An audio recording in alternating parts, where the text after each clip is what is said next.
People like me are facing violence, assaults. The left.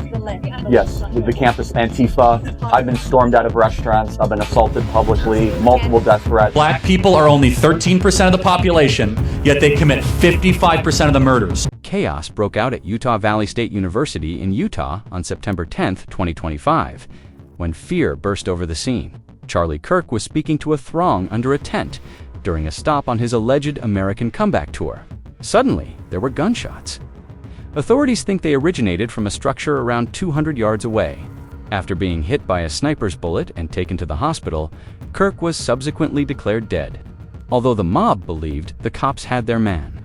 The conservative right is in complete amazement that the shooter is still at large. Tributes flowed in from all throughout the country, including from President Donald Trump. All American. Flags would fly at the location that the White House announced on X half-mast until 6 p.m. on Sunday.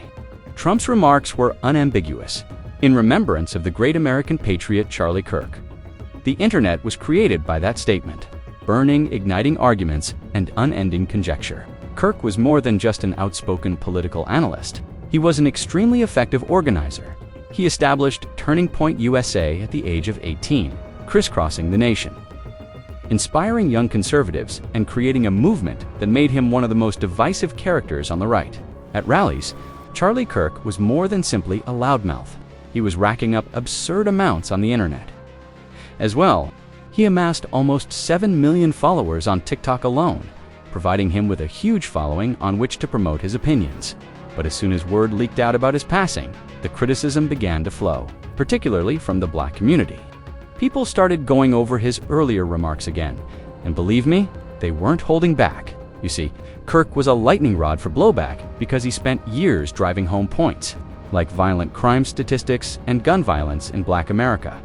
He spoke particularly loudly during the Carlo Brown case is the case of the young Ukrainian woman who died in North Carolina. At the time, Kirk uploaded a post that caused a firestorm on the internet. Kirk asserted in the post that Will Kane is entirely white. Black people are only 13% of the population, yet they commit 55% of the murders. Why? Because Black people tend to be in lower economic statuses. So you think that poverty equals crime? It's highly correlated. A lot of studies this is where on we that. disagree. What an insult to the working poor of this country. So why do you think Black people commit more crime, Well, first Charlie of all, Kirk? what percentage of blacks have a father around when they're raised? I'm not sure. 25%. 75% of Black youth are raised without a father in the home. 75%. It is the most predictable way to end up in prison, end up as a murderer or a criminal. And it's not a racism problem. It's not a white supremacy problem. It's a fact that Black fathers impregnate women and they don't stay around with the women And that why? they have. The media's liars and fakers have led us to believe that America is a racist and violent nation. White people frequently abuse Black people without cause. However, the data speaks for itself. The frequency of white and Black crimes is 3 times lower than that of Black on white attacks. Black people just 13% of the total population. Why won't the press simply report the facts? Outrage is still sparked by that statement. Today, this is where things become even more chaotic. Charlie Kirk did not simply arrive. Following the left, when it came to Black celebrations like Juneteenth, he also caused controversy. Consider it. He turned around and threw Juneteenth out after denouncing violent crime in the Black community, a celebration centered on emancipation from slavery. People were yelling at him for that move. It's Juneteenth. What exactly is going on here? Well, very few people are willing to actually call this out. From the first time that this was floated as a federal holiday, I am thankful and proud to say on this program we opposed it. This is not about out of many one. No, it's about a certain skin color now gets their own summertime celebration. The exact same thing that happens before NFL games where they play the Black national anthem. This recognition of this as a quote-unquote federal holiday comes right out of the 1619 Project. Look who's most excited that this is a federal holiday. And they're not talking about this as a massive celebration. Oh wow, look how far Blacks have come. It has now become a racial complaining day. Now we have a full day to be able to smear and slander white America. This holiday is a wedge, and I put in quotes, holiday is a wedge, used to push for countless destructive policies demanded by BLM. And remember what BLM stands for, burn.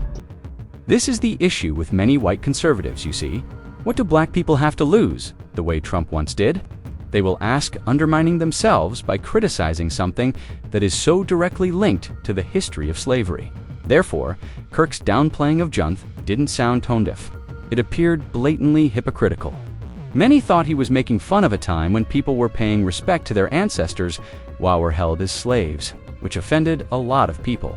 Furthermore, although Kirk did have some connections to black conservatives, those connections appeared to be biased. From the outside, it appeared that you had to completely concur with if you wished to be seated in his inner circle.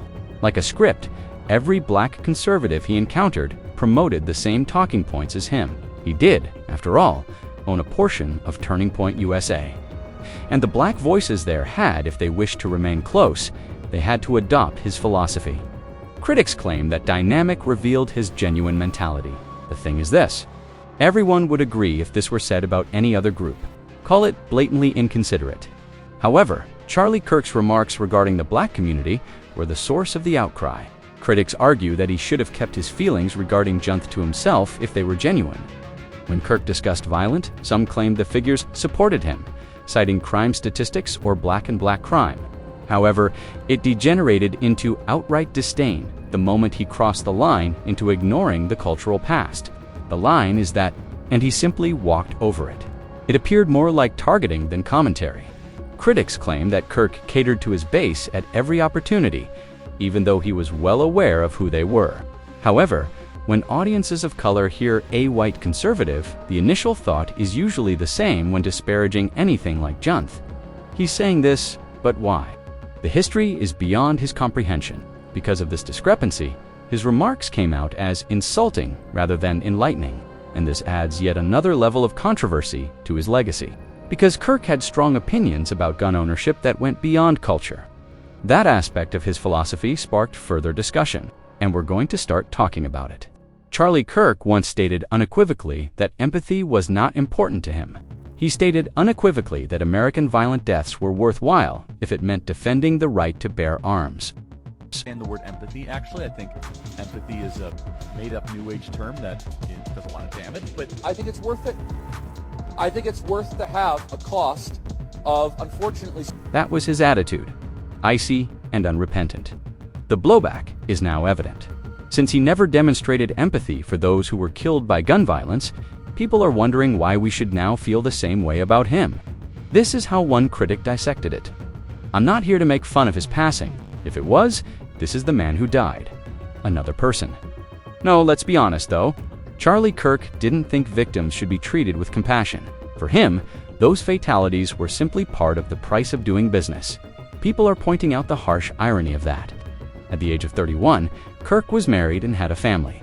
Indeed, it is awful to lose a life at that young age.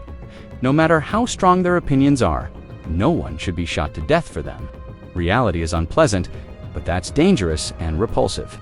Because of your beliefs, there are those out here who would kill you. Kirk became evidence of that. And this is Thekakar.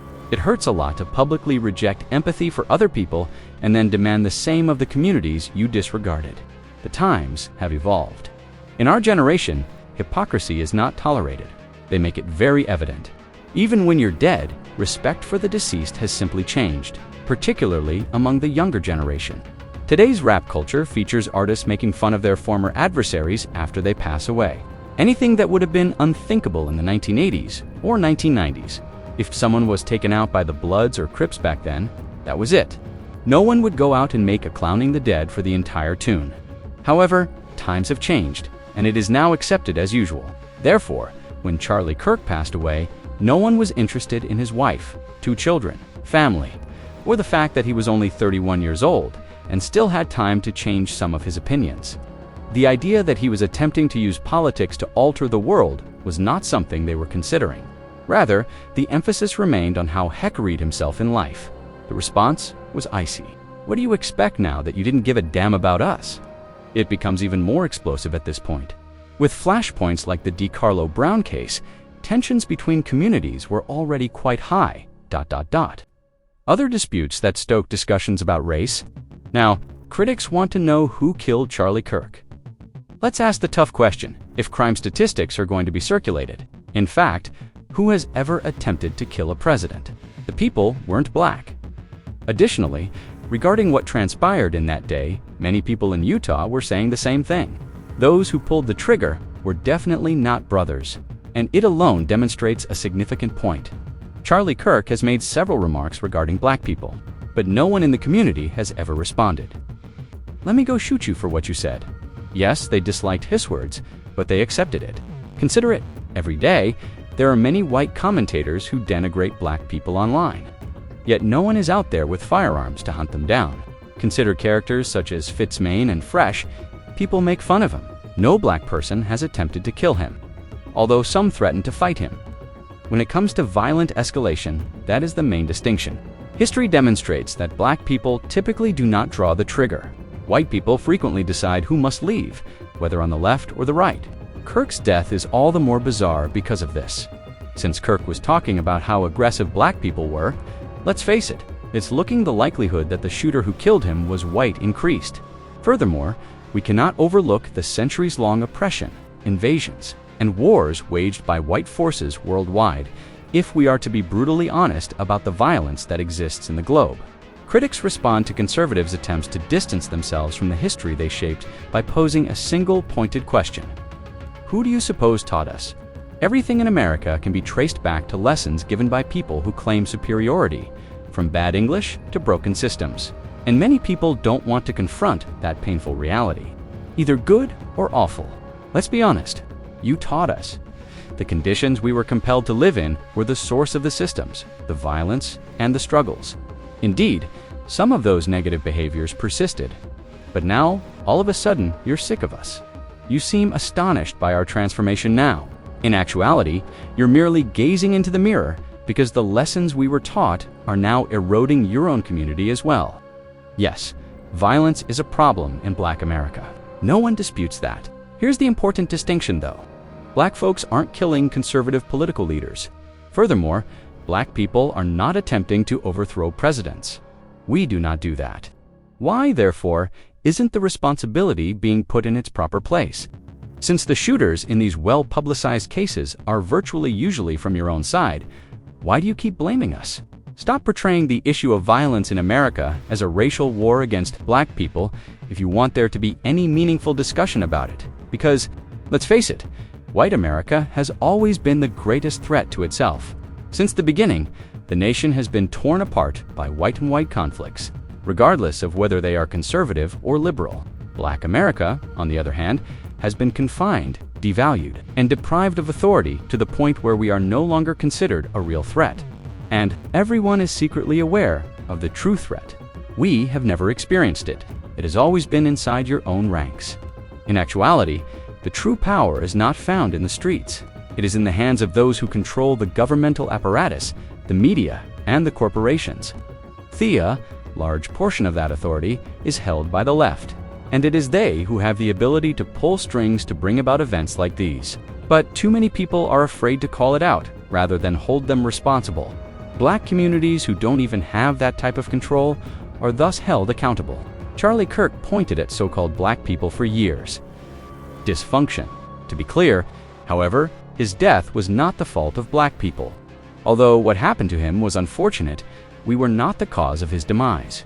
Your own ranks, not ours, have always been the actual battleground.